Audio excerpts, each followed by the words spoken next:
The mission was simple: to create the ultimate Black leadership book. A book that spotlights the strong and ever-growing presence of Black leaders across the globe. Transforming the culture. And the art of negotiation. Overcoming imposter syndrome. The first 100 days. Recovering from a setback. Leading from the front.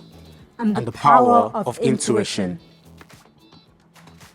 We only negotiate with people who really want to work with us from the heart. We don't negotiate with people where it feels that it's opportunistic. I don't doubt my abilities. What I might doubt is the environment I'm in and that it might be wrong. I read recently that environments break people. Environments cause us to perceive our abilities and behaviors in a particular way. I guess the non-negotiable for me is that I can't be part of the rhetoric. I can't be part of words without actions, not only because of my personal integrity, but to take the cynical view, I can't have a career if I'm not consistent on a principled level. There is something about being a Black leader that says, if I do this right, everyone will understand why there should be more Black practitioners in the arts. And if I make a mistake, they go, see, they can't. I try to be as authentic as I can be, but I've been in a lot of spaces in the last 12 months where I've just been quiet. And that's been a new space for me to occupy, because you know what comes with the territories that I operate or exist in is extraction. People feel that they can extract information from me at any point, anything big or small. So what I try to occupy in terms of how I negotiate my space is to give myself the permission to be quiet.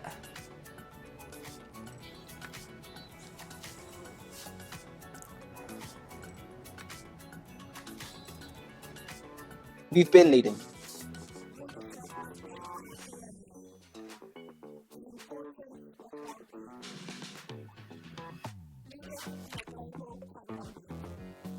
At the height of the Black Lives Matter movement.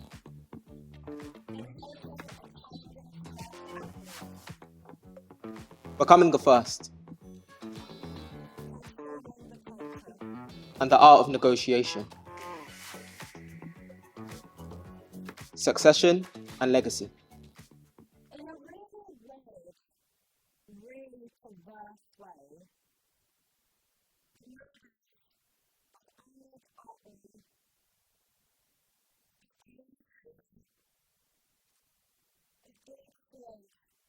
in particular, those iconic transgressions against Black dignity made it possible for me to create systems and to leverage the political will of the moment in order to move the agenda forward. This is the kind of common ground. How can we ensure that just like I got the benefit of being in this position and knowing that there are so many nameless, faceless people who contributed to that being possible, one of those nameless, faceless people in 100 years will feel the benefits of the seeds that are planted now and get the same opportunities? I've been very careful when picking battles and saying, okay, under the circumstances, given the timing and the amount of money involved or whatever, we would make this compromise this one time. But no, I'm not going to do that anymore. And now that has become a non-negotiable for the future. When one of my colleagues earlier in my tenure was talking to a group of young associates within the organisation and was saying how we don't want to be reinforcing white supremacy in our programmatic actions, it was a whole thing. Because in 2019, you heard the term white supremacy, you sort of imagined the hoods, the Nazi salute, burning crosses, etc. But now, everyone is reading How to Be Anti-Racist. You can define your mental health needs in your own way. So that might mean going to the movies. That might mean going to therapy. The problem I think folks of colour have in general, specifically being ripped away from their homeland and being defined in the Constitution as 3/5 of a man, is that we're not having enough complex conversations about our wholeness. We're not having conversations about our full humanity. And that the only parts of us that are valuable are tied to our labour. We're trying to disrupt that whole notion and create a whole new being. So care has to be part of that.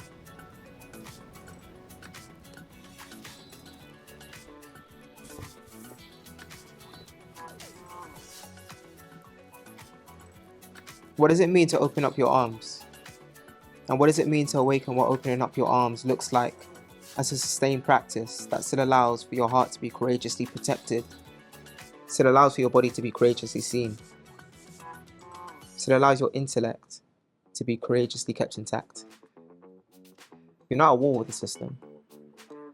You're able to hold yourself in the system and let the system work around you. They said, "We didn't hire you because you're black." And I was like, that's the bonus. That's the bonus.